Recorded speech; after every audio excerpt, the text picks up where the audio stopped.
नमस्कार प्यारे साथियों, आज हम एक ऐसे गहरे प्रश्न पर चर्चा करने जा रहे हैं जिसने ना जाने कितनी सदियों से लोगों के मन को उलझन में डाला है। सवाल है, सबसे बड़ा पापी कौन है, स्त्री या पुरुष? धर्मशास्त्र, पुराण और संत महात्माओं ने इस प्रश्न का उत्तर बड़ी ही सुंदर और गूढ़ तरीके से दिया है।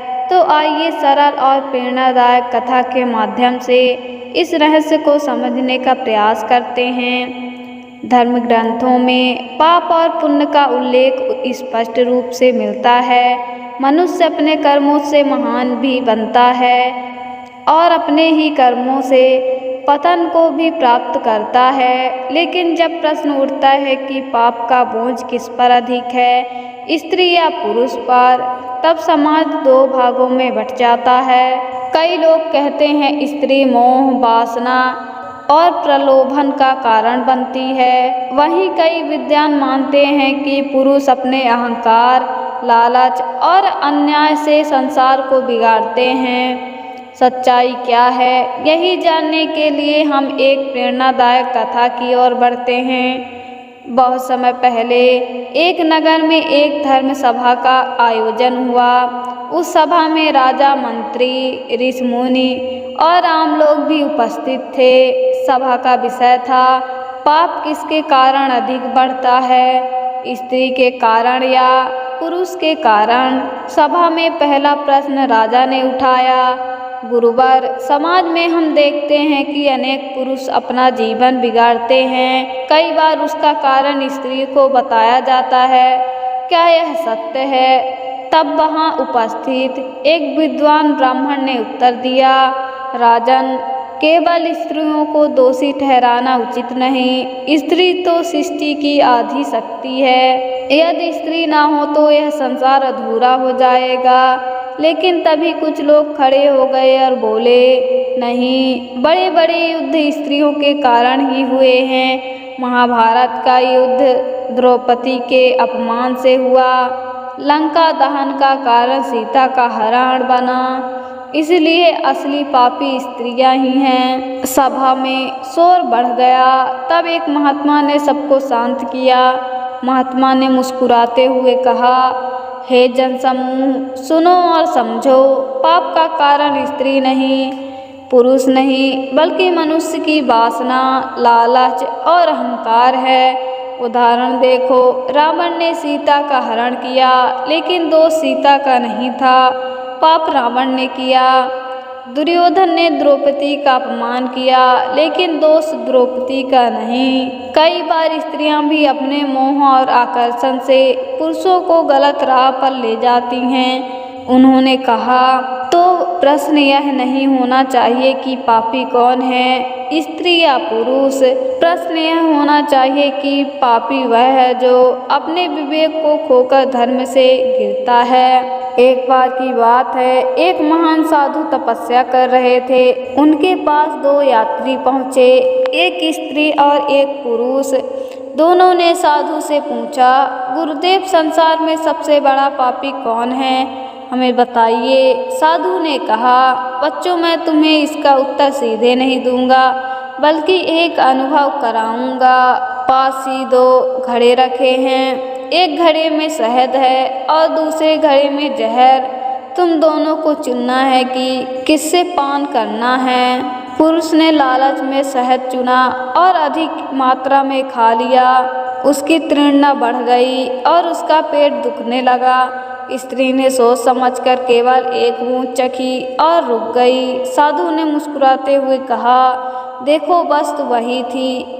एक ने संयम खोकर अपने शरीर को कष्ट दिया और दूसरे ने विवेक से बचाव किया।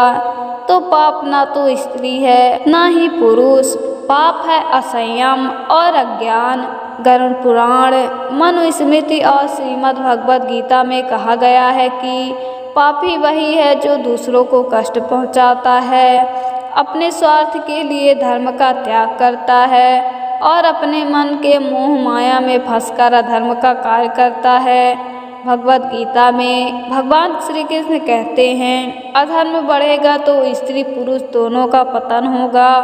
इसलिए दोष एक लिंग का नहीं बल्कि मानव की प्रवृत्तियां का है। सभा में बैठे एक बुजुर्ग बोले, मैंने अपने जीवन में देखा है कि जब पुरुष शराब और जुए में फंसता है तब उसका परिवार टूट जाता है, लेकिन जब स्त्री चुगली और लालच में फंसती है तब भी घर का चैन समाप्त हो जाता है।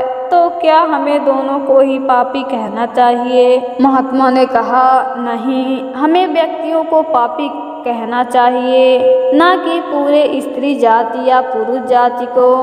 जब तक इंसान अपने विवेक और धर्म पर स्थिर रहता है तब तक वह पापी नहीं बनता। राजमहल की सभा में अब भी हलचल थी। कुछ लोग स्त्रियों को दोषी ठहराते, कुछ पुरुषों को। एक मंत्री ने कहा, गुरुदेव, यदि पाप का कारण पुरुष है तो संसार के पापों की जड़ पुरुष ही हुए, क्योंकि वही शक्ति और सामर्थ्य रखते हैं, वही युद्ध करते हैं, वही अत्याचार करते हैं। तभी एक विदुषी स्त्री खड़ी हुई और बोली, नहीं महाराज, यदि पुरुष अत्याचार करता है तो कभी कभी उसके पीछे स्त्री का प्रलोभन भी होता है। अनेक राजाओं ने स्त्रियों के मोह में आकर धर्म भुला दिया, तो पाप की जड़ स्त्री भी कही जा सकती है। सभा में शांति छा गई। सब महात्मा की ओर देखने लगे। महात्मा ने कहा, हे जन समूह, याद रखो, पाप न तो स्त्री का है न पुरुष का, पाप केवल कर्म का है। मनुष्य अपने विचार और कर्म से ही पापी बनता है। उन्होंने उदाहरण दिए, कंस पुरुष था लेकिन उसने पाप किया, सीता स्त्री थी लेकिन उन्होंने कभी पाप नहीं किया, मीराबाई स्त्री होकर भी ईश्वर भक्ति का उदाहरण बनी, दुर्योधन पुरुष होकर भी अधर्मी कहलाया। तो क्या निष्कर्म निकला? पाप लिंग का नहीं बल्कि व्यक्तित्व का होता है। गरुड़ पुराण में कहा गया है कि जो दूसरों को कष्ट पहुँचाए, जो छल कपट करे, वही पापी है। यह कहीं भी लिखा नहीं है कि स्त्री या पुरुष पापी होते हैं। मनु जी कहते हैं, स्त्री और पुरुष दोनों ही धर्म पालन करें तो समाज की नींव मजबूत होगी। दोनों में से कोई भी अधर्म करेगा तो परिवार और समाज डगमगा जाएगा। भगवान श्री कृष्ण कहते हैं, हे अर्जुन, स्त्री पुरुष सभी मेरे अंश हैं। जो भी मुझे भजते हैं वे पाप से मुक्त होते हैं, अर्थात पाप से मुक्ति लिंग देखकर नहीं बल्कि श्रद्धा और धर्म देखकर मिलती है। एक राजा ने अपने दरबारियों से यही प्रश्न पूछा, बताओ सबसे बड़ा पापी कौन है, स्त्री या पुरुष? दरबारी दो भागों में बट गए। तभी राजा ने बुद्धिमान दरबारी तेनालीराम को बुलाया। तेनालीराम ने हंसते हुए कहा, महाराज, सबसे बड़ा पापी ना स्त्री है ना पुरुष, सबसे बड़ा पापी मनुष्य का भ्रष्ट मन है, क्योंकि वही मन स्त्री को भी अधर्म की ओर ले जा सकता है और पुरुष को भी।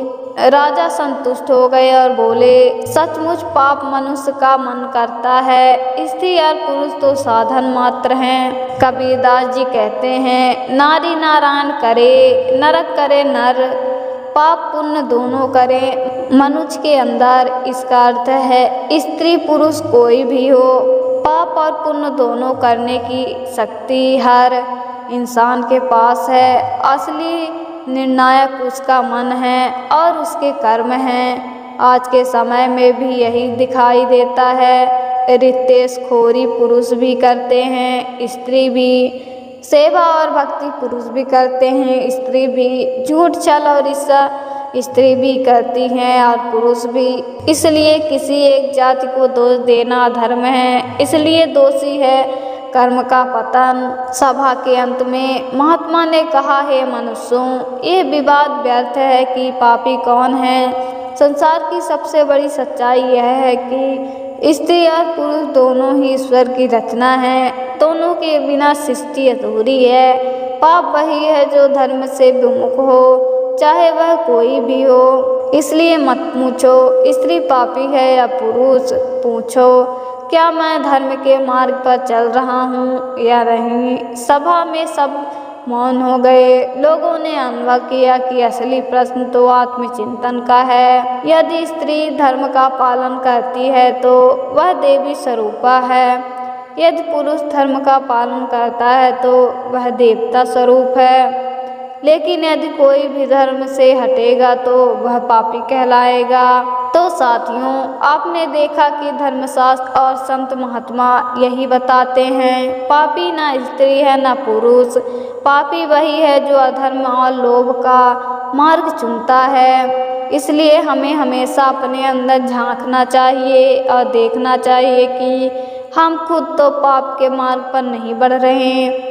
आइए हम सब यह संकल्प लें कि स्त्री और पुरुष दोनों का सम्मान करेंगे और धर्म, सत्य और करुणा के मार्ग पर चलेंगे। सबसे बड़ा पापी कौन है? इस प्रश्न का उत्तर बहुत सरल है। सबसे बड़ा पापी वही है जो अपने विवेक को खोकर अधर्म करता है, और सबसे बड़ा पुण्य वही है जो धर्म, सत्य और करुणा को अपनाता है। प्यारे साथियों, अगर आपको यह धार्मिक कथा और संदेश पसंद आया हो तो कृपया इस वीडियो को लाइक करें, अपने दोस्तों और परिवारों के साथ शेयर करें ताकि यह ज्ञान अधिक से अधिक लोगों तक पहुँचे। और हमारे चैनल को सब्सक्राइब करना ना भूलें, क्योंकि आगे भी हम आपके लिए ऐसी ही प्रेरणादायक और धार्मिक कहानियाँ लाते रहेंगे।